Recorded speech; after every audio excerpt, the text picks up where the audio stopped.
Welcome to దృశ్యం. అద్భుతం, అపురూపం, అనిర్వచనీయం.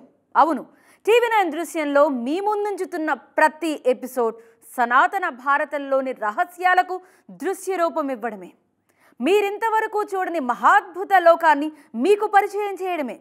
ఇక ఇవాల్టి దృశ్యంలో మీరు చూడబోయేది మహాదేవుని లీలా విలాసం. శివ కుటుంబం కొలువైన అపురూప ప్రదేశమే ఇవాల్టి దృశ్యం.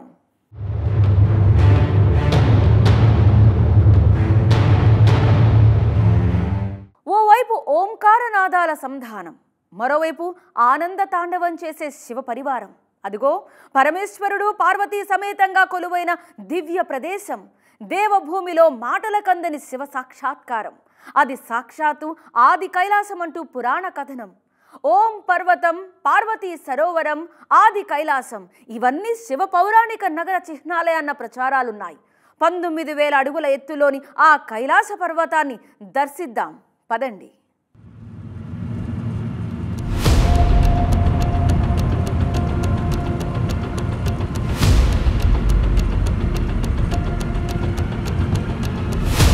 గమ్యం చాలా దూరంలో ఉంది. రోడ్డు గుంతలమయంగా ఉంది. కానీ మా ఉద్దేశం మాత్రం చాలా దృఢంగా ఉంది. మేము ఎట్టి పరిస్థితుల్లో దేశంలోని ఆ చివరి ప్రాంతానికి చేరుకోవాలి. అక్కడ 1000 సంవత్సరాల నాటి శివుడి పౌరాణిక నగరం నేటికీ కనిపిస్తుంది.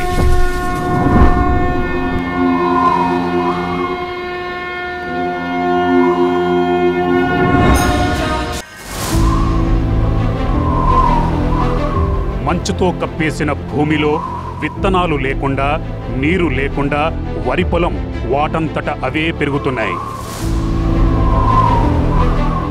చివరిగా 19,000 అడుగుల ఎత్తులో శివుడి నివాసం కనిపిస్తుంది. ఆది కైలాస పర్వతం.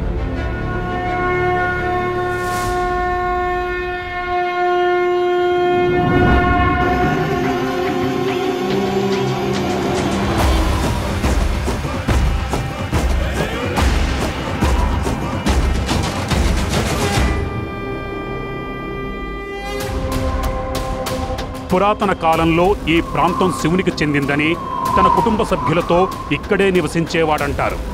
అందుకు సంబంధించిన ఆధారాలు నేటికీ కనిపిస్తాయని చెబుతారు. स्कंद पुराण, शिव पुराण, भागवत पुराण के साथ साथ मानस ग्रंथ में भी ये बातें लिखी हुई है कि भगवान शिव अपने पूरे परिवार के साथ अभी भी उस चोटी के ऊपर सूक्ष्म रूप में रहते हैं। और इसका सबसे बड़ा सबूत है उस चोटी से पहले एक पर्वत जिसके ऊपर ओम की आकृति दिखाई देती है। आदि कैलाश का रास्ता ओम पर्वत से होकर ही गुजरता है और कहते हैं कि ओम पर्वत के पास ओम की आवाज सुनाई पड़ती है। और कहा यह भी जाता है कि ओम की आवाज सुनने के साथ ही जो उस आकृति को देख लेता है उसे ही आदि कैलाश की झलक मिलती है।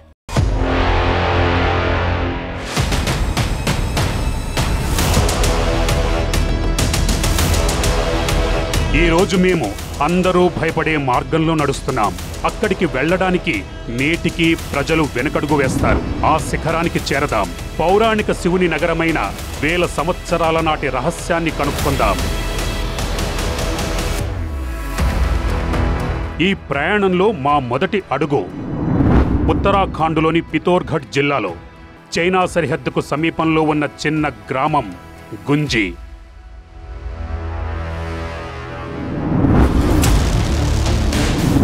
గుంజి గ్రామం నుంచి ఓం పర్వతం 25 కిలోమీటర్ల దూరంలో ఉంది.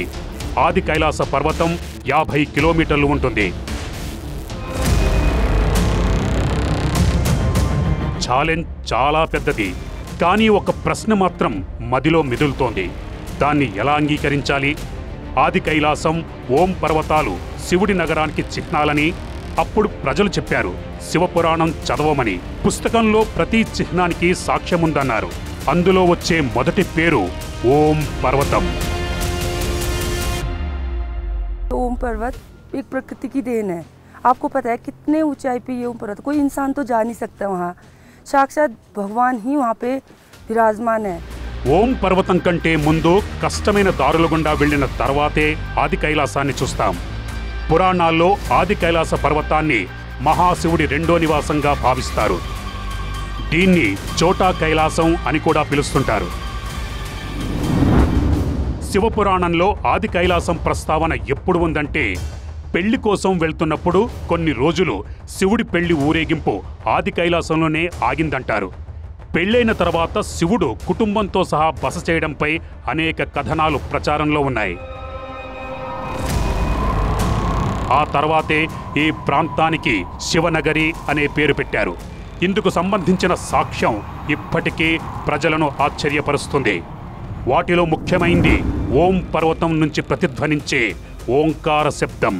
यहाँ पहाड़ में ओम लिखा है और यहाँ बर्फ़ ही बर्फ़ रहते हैं 12 महीना, और बर्फ़ पहाड़ से वही पत्थर से ओम लिखा है, और यहाँ कोई भी जा नहीं पाते हैं, बहुत दूर है, दिखता है नज़दीक लेकिन बहुत दूर दिखता है. और ओम ओम करके आवाज़ें भी बहुत आवाज़ धुने कोई कोई सुनते हैं, ज़्यादा लोग नहीं सुनते. శివుడి నగరానికి చెందిన ముఖ్యమైన సాక్ష్యం ఉందంటారు. రహస్యమైన వరి పంట మంచు ప్రాంతంలో వేల సంవత్సరాలుగా వాటంతట అవే పెరుగుతున్నాయి. గుంజీ గ్రామస్తుల కథనం ప్రకారం దాని కథ శివభక్తులైన పాండవులతో ముడిపడి ఉంది.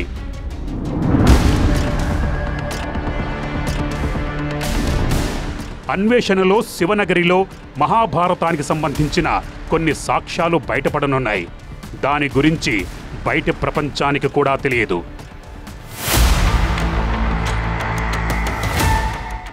మాకు మేము సిద్ధమై వ్యాస్ లోయ గుండా బయలుదేరాం.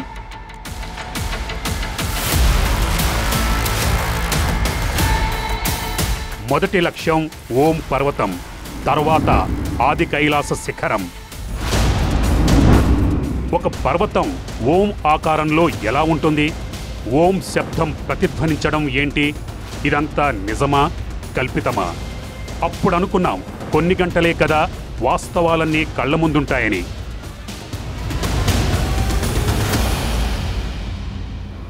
ఓం పర్వతం చేరుకున్నాక కూడా ఆ ఆకారం అందరికీ కనిపించదు. కొన్నిసార్లు వాతావరణం, కొన్నిసార్లు మేఘాలు, మరికొన్నిసార్లు మంచు కారణంగా శిఖరం కనిపించదు. ఓం ఆకారం కనిపిస్తుందో లేదో చూడ్డానికి ఒక పద్ధతిని అనుసరించమని గ్రామస్తులు సూచించారు. ओम पर्वत के दर्शन तब होते हैं जब आप काला पानी जो 9 किलोमीटर यहाँ से दूर है गुंजी से, वहाँ पर नाग पर्वत है. नाग पर्वत के दर्शन जब होंगे उसी समय आपको ओम पर्वत के दर्शन होंगे. अगर आपने नाग पर्वत को नहीं देखा, वहाँ बादल छाए हैं, तो ओम पर्वत के दर्शन भी नहीं होंगे. నాగ్ పర్వతాన్ని పౌరాణిక శివనగరానికి మొదటి సాక్ష్యంగా గ్రామస్తులు భావిస్తుంటారు. ఆ పర్వతం శివుని మెడలో చుట్టుకుని ఉండే వాసుకి పాము చిహ్నంగా చెబుతారు. నాగ్ పర్వతం కంటే ముందు ఒక లోయ కనిపించింది. దీనికి వ్యాస్ లోయ అని పేరు పెట్టారు.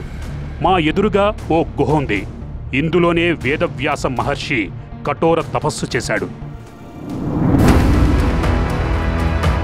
మహాభారతం రాయడానికి ముందు మహర్షి వేదవ్యాసుడు ఈ గుహలోనే ఉండేవారంటారు.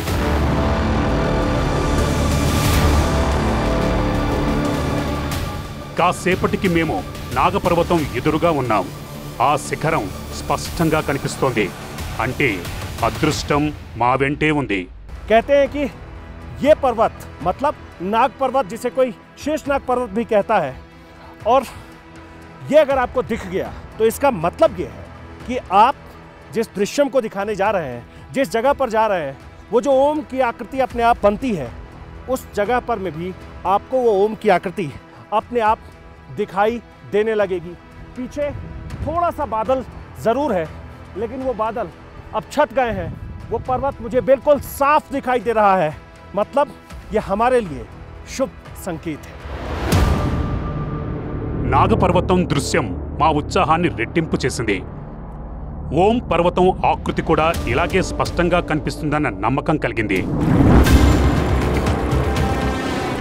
ఓం పర్వతం చూసేందుకు మేం కూడా ఎంతో ఆశతో ఉన్నాం. దాన్ని సృష్టికి అతిపెద్ద రహస్యంగా భావిస్తుంటారు. ఆ ఆకృతి, అక్కడి నుంచి ప్రతిధ్వనించే శబ్దం, అవన్నీ నమ్మశక్యం కానివి.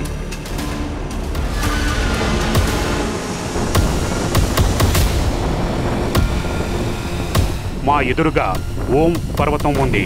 దాని పైభాగంలో ఓం ఆకారం స్పష్టంగా కనిపిస్తోంది.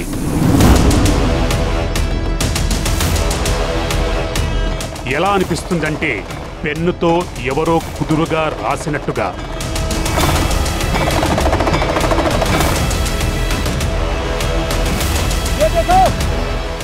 ओम पर्वत दिख गया। हम इसी जगह तक पहुंचना चाह रहे थे और जैसे ही नीचे से चलते चलते इस ऊंचाई तक हम पहुंचे, उसके बाद सामने वो विशाल पर्वत दिख रहा है और दिख रहा है कि कितना बड़ा ओम लिखा हुआ है। आप इसे कुदरत का करिश्मा नहीं कहेंगे, इसे प्रकृति का कमाल नहीं कहेंगे, तो और क्या कहेंगे?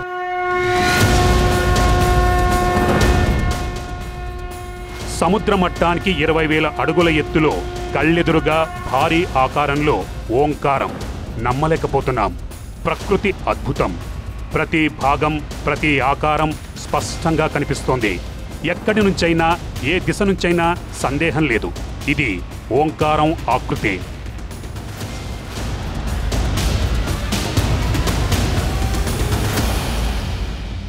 ఓం నమః శివాయ అనే పంచాక్షరి మంత్రాన్ని జపిస్తే ఆ పరమేశ్వరుడు ప్రసన్నుడవుతాడు. శివ పరమాత్మ అసాధ్యం సుసాధ్యం చేస్తాడని భక్తులు బలంగా విశ్వసిస్తారు. కాకపోతే మరేమిటి, ఓంకార రూపంలో శిఖరం, పర్వతంపై గణేశ దర్శనం, గౌరీకుండ్లో శంకరుని ప్రతిబింబం, ఇవన్నీ అద్భుతాలే. అంతేకాదు, మంచుతో కప్పేసిన భూమిలో విత్తనాలు చల్లకుండా, నీరు లేకుండా ధాన్యం పండటం చమత్కారాలకే చమత్కారం.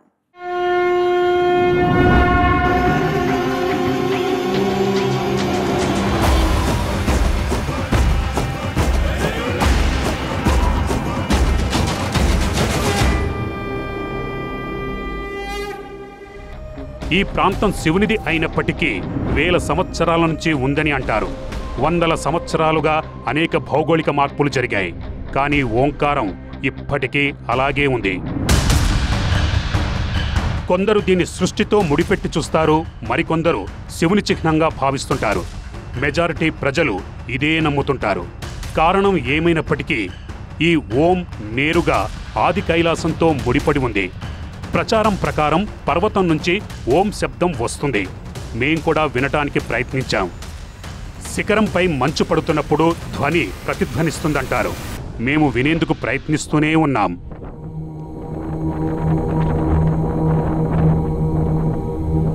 కొన్నిసార్లు గాలుల కారణంగా భ్రమ కలగవచ్చు, కానీ మాకు మాత్రం ఓంకారం శబ్దం వినబడలేదు.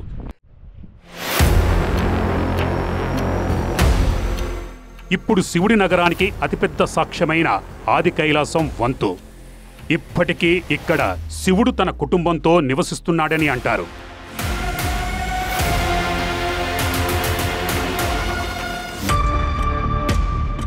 ఓం పర్వతం శివుడి నగరానికి ప్రవేశ ద్వారంగా భావిస్తుంటారు. ఇప్పుడు మేము మరింత లోపలికి వెళ్లాల్సి ఉంది. కొందరు పర్వతారోహకులు తప్ప ఎవ్వరూ చూడలేదు. అక్కడ కొన్ని సంకేతాలు కనిపిస్తాయి. 1000 సంవత్సరాల క్రితం అక్కడ ఏదో ఒకటి ఉండే ఉంటుందని. అక్కడ ఓ చెరువు ఉంది. అందులో శివుడి ప్రతిబింబం కనిపిస్తుంది. మంచుతో నిండిన మైదాన ప్రాంతంలో వరి పంట దానంతట అదే పెరుగుతుంది. ముకుట్ ఆకారంలో ఒక శిఖరం ఉంది. దాన్ని పార్వతీ ముకుట్ అని పిలుస్తుంటారు. గణేశుడి ఆకారంలో ఉండే పర్వతం కనిపిస్తుంది.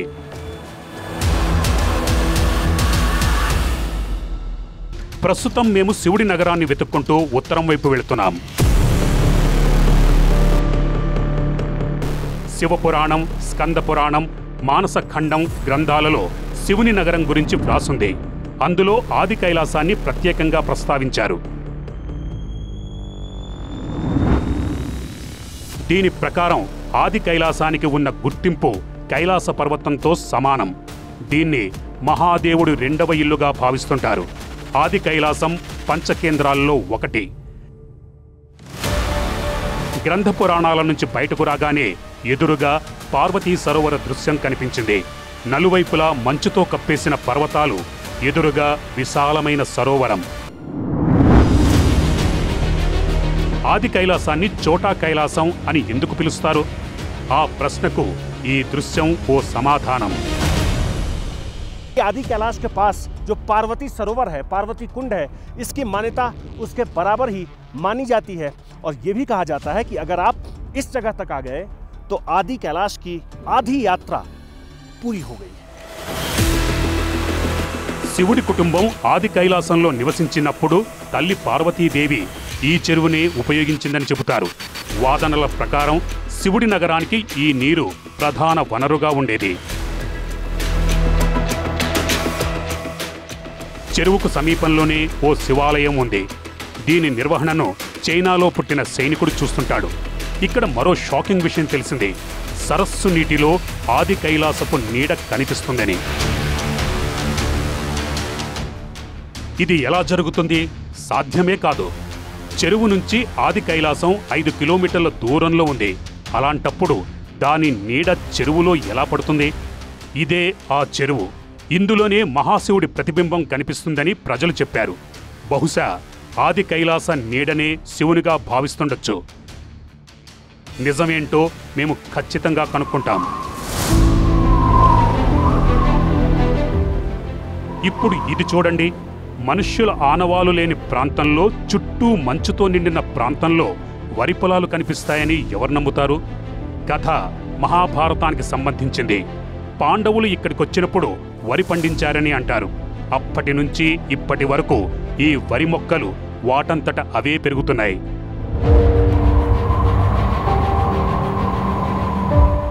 చూడ్డానికి ఎవరో చేతితో నాటు వేసినట్టుగా ఉంటుంది. కానీ ఈ ప్రాంతంలో అది సాధ్యం కాదు. నీళ్లు మంచు ద్వారా వస్తుండొచ్చు, కానీ వరి మొక్కలు వాటంతట అవే ఎలా పెరుగుతున్నాయో ఇప్పటికీ ఎవ్వరికీ అర్థం కాలేదు. మేము ఆది కైలాసం దిశగా సాగుతున్నాం. ఈ ప్రాంత దృశ్యాలు మమ్మల్ని విస్మయానికి గురిచేశాయి. మా ముందున్న శిఖరం ఏంటంటే ఈ ప్రాంతానికి చివరి అతిపెద్ద సాక్ష్యంగా పరిగణిస్తుంటారు.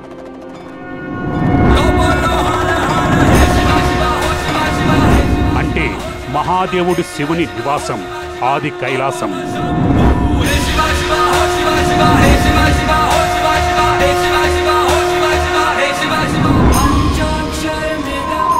ఇది సరిగ్గా కైలాస పర్వతం మాదిరిగా ఉంది.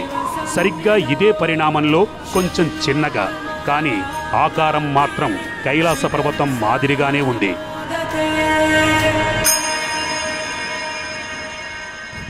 ये आदि कैलाश, हम इसके बिल्कुल करीब पहुंच गए। ये देखो, ये कितना अद्भुत लग रहा है।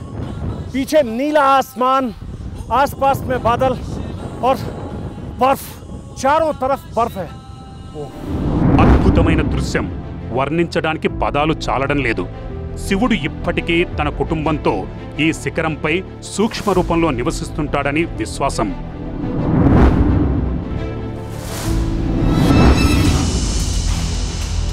కైలాస పర్వతాన్ని అధిరోహించడం ఎంత అసాధ్యమో ఆది కైలాసాన్ని కూడా ఎవ్వరూ అధిరోహించలేకపోయారు.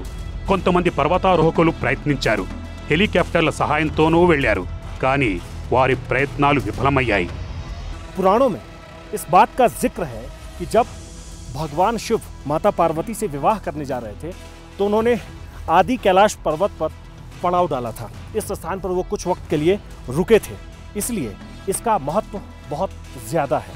और कहते हैं कि अभी भी भगवान शिव, माता पार्वती और उनके दोनों पुत्र भगवान गणेश और कार्तिकेय इसी पर्वत के ऊपर रहते हैं। ఆది కైలాస శిఖరం కింద ఉన్న ఈ ఆకృతిని జాగ్రత్తగా గమనించండి. గణేశుడిలా కనిపిస్తాడు. ఈ ఆకారం ఆది కైలాసంపై శివుడి కుటుంబం ఉందన్న దానికి సంకేతంగా భావిస్తారు. కైలాస పర్వతం, ఆది పర్వతం మధ్య తేడాను గుర్తించడం కష్టం. అందుకే ఆది కైలాసాన్ని శివుడి రెండవ నివాసంగా పరిగణిస్తారు. అంటే చిన్న కైలాస్, మానస సరోవరం. ఆది కైలాసాన్ని సంపూర్ణంగా ఆరాధించిన తర్వాత మేము పార్వతీ సరస్సుకు చేరుకున్నాం. ఒక ప్రశ్నకు సమాధానం ఇంకా మిగిలే ఉంది.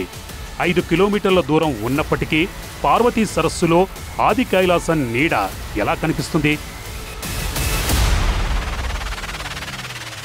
पार्वती सरोवर में आदि कैलाश पर्वत की छाया दिखती है वैसे कहते हैं कि कई ऐसी जगह हैं जहाँ से वो छाया दिखती है, लेकिन एक जगह है जहाँ ये दावा किया जाता है कि हर दिन वहाँ वो छाया एक बार ज़रूर पड़ती है। పర్వతం వ్యూ పాయింట్ 5 కిలోమీటర్ల దూరంలో ఉంది. సూర్యుడి దిశ అనుకూలంగా లేదు, భౌగోళిక పరిస్థితులు కూడా అనుకూలంగా లేవు. అలాంటప్పుడు ఆది కైలాస పర్వతం సరస్సులో ఎలా ఉద్భవిస్తుంది?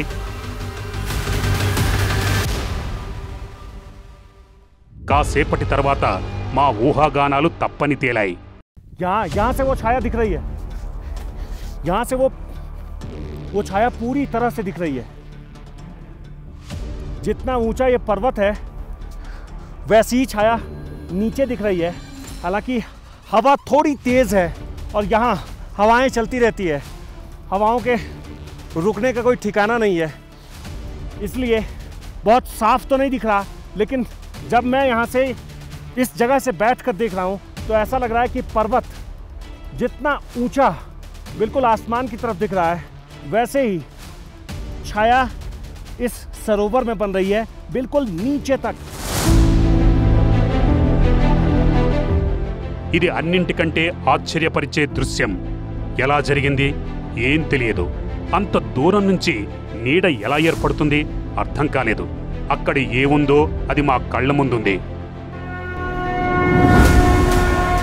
ఓం పర్వతం, పార్వతీ సరోవరం, ఆది కైలాసం, ఇవన్నీ శివుడి పౌరాణిక నగరానికి నిదర్శనమా కాదా అన్న ప్రశ్నలు తలెత్తాయి. ఈ ప్రశ్నలను లేవనెత్తేవారు ఇక్కడ ఒక్కొక్క దృశ్యం, ఒక్కొక్క సంకేతం, ప్రతి సాక్ష్యం సరిగ్గా అలాగే ఎందుకున్నాయి పౌరాణిక గ్రంథాల్లో రాసినట్టుగా?